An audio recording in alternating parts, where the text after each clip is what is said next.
One evening, as usual, Father Pierre Bienvenu Noailles was walking alone through the fields, just reflecting and being inspired by the solitude and silence of the countryside, raising his soul to God.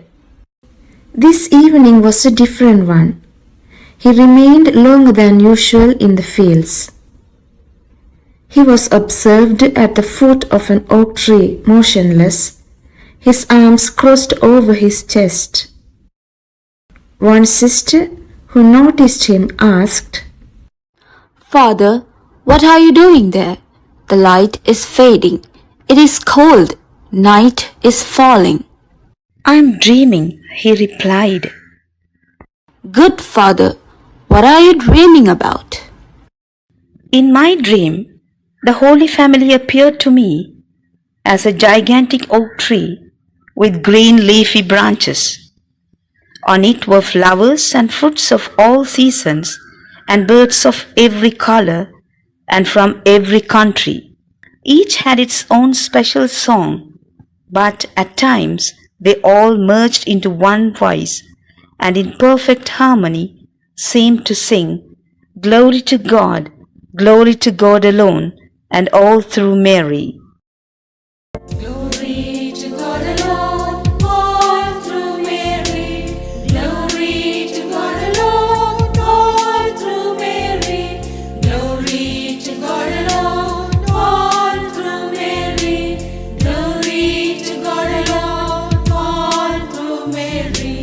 Glory, glory, glory to God alone. Glory, glory, glory to God alone. Glory, glory, glory to God alone.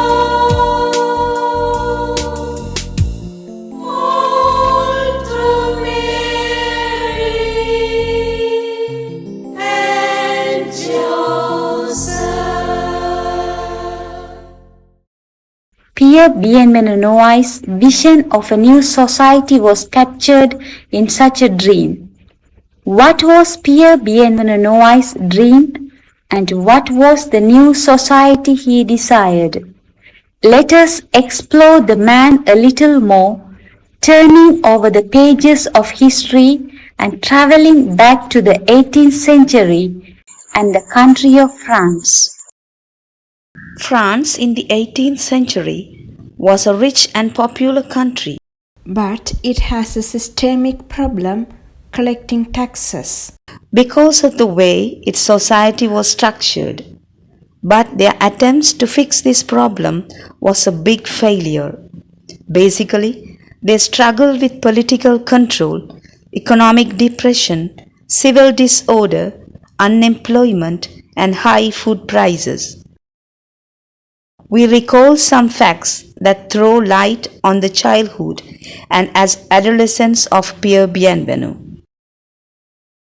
He was born at the height of the revolution, 27th October 1793, baptized on the very day of his birth. Due to the effects of revolution, the life in Bordeaux was grim. This had ruined the business of Mr. Noailles, his father. From then on, the family lived in difficult circumstances. It is said that Pierre Bienvenu spent the whole era of the Reign of Terror with a peasant family in Pugnac.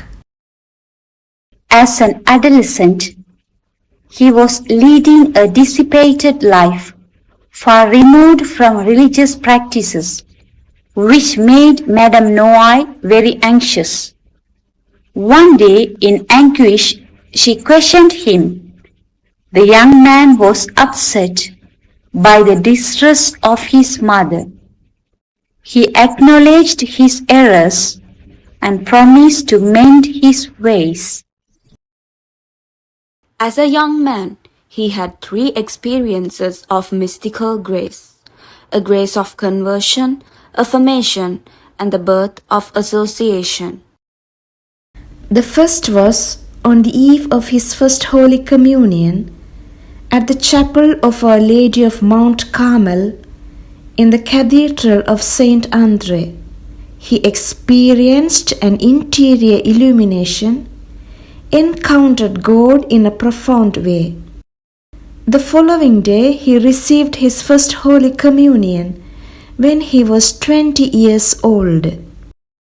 The second, in the chapel of the Church of St. Sulpice, before a statue of the Blessed Virgin.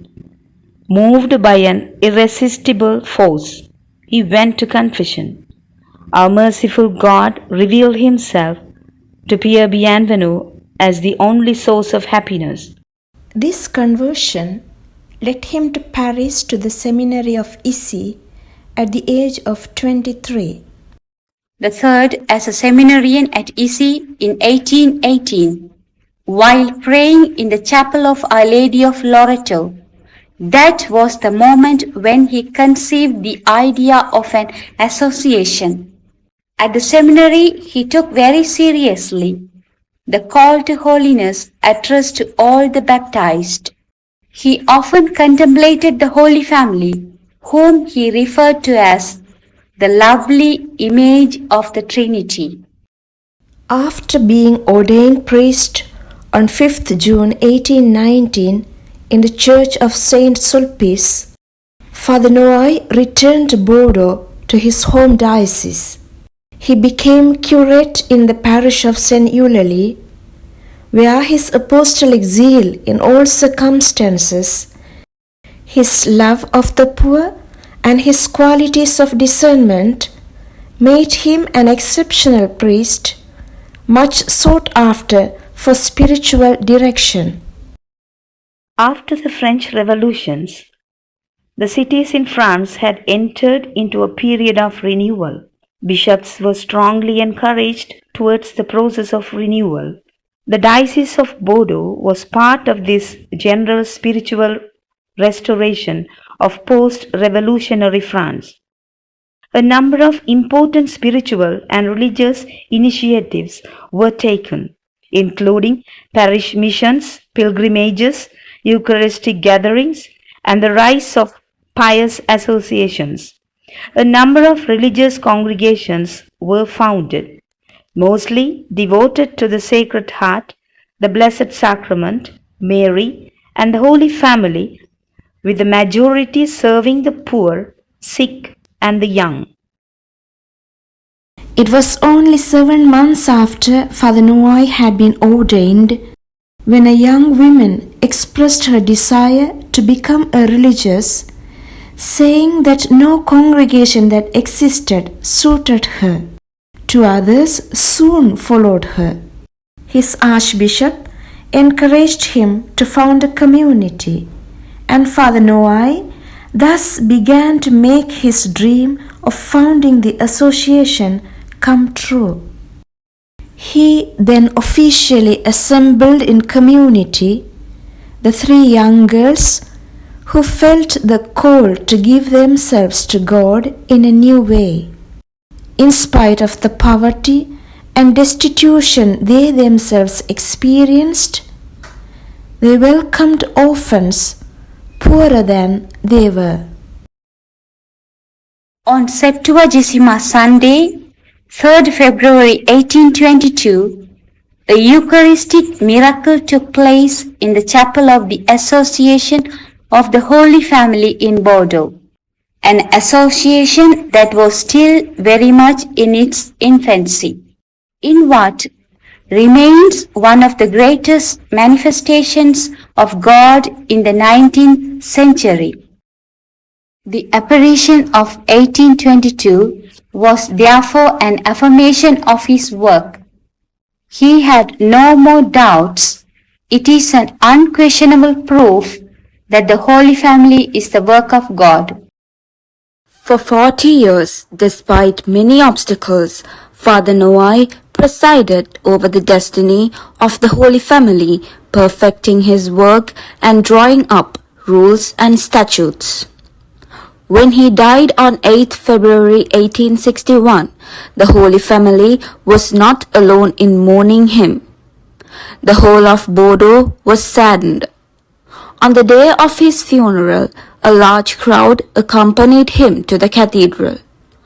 All felt that they had lost a friend and father, but gained a saint. On February 8, 1988, the anniversary of the death of Pierre Bienvenu Noailles, John Paul II signed the decree on the heroicity of the virtues of Pierre Bienvenu Noailles. He was declared Venerable. Today, the Association of the Holy Family, founded by him, is an international association which we call the Family of PBN, comprising 5 vocational groups. They live the same spirituality of loving, seeking, and desiring God alone according to their own specific vocation. Their models are the Holy Family of Jesus, Mary, and Joseph, and the first Christian community.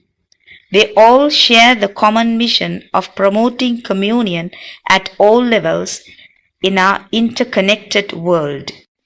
The religious institute includes apostolic and contemplative sisters.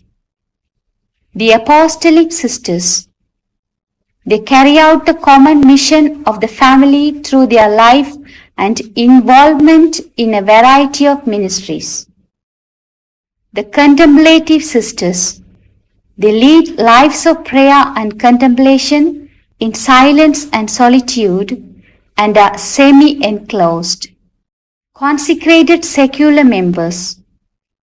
Consecrated seculars are single women who make vows and live in the ordinary reality of their own homes and workplaces without any outward sign of their consecration. Lay members. These members are women and men, married and single, who make a commitment to live the spirituality and mission of the Holy Family. There are groups of committed youth and children as well. Priest members. These are diocesan priests who remain under the authority of the local bishop and make a commitment to live the Holy Family, spirituality and mission. Pierre Bienvenu was called and sent on a journey of faith without a road or a road map, but with a vision, a presence and a purpose. It was to gather in communion the scattered children of God. We walk along the path traced out for us by Him, going beyond all barriers to scatter on all sides the divine seed of good works and good example.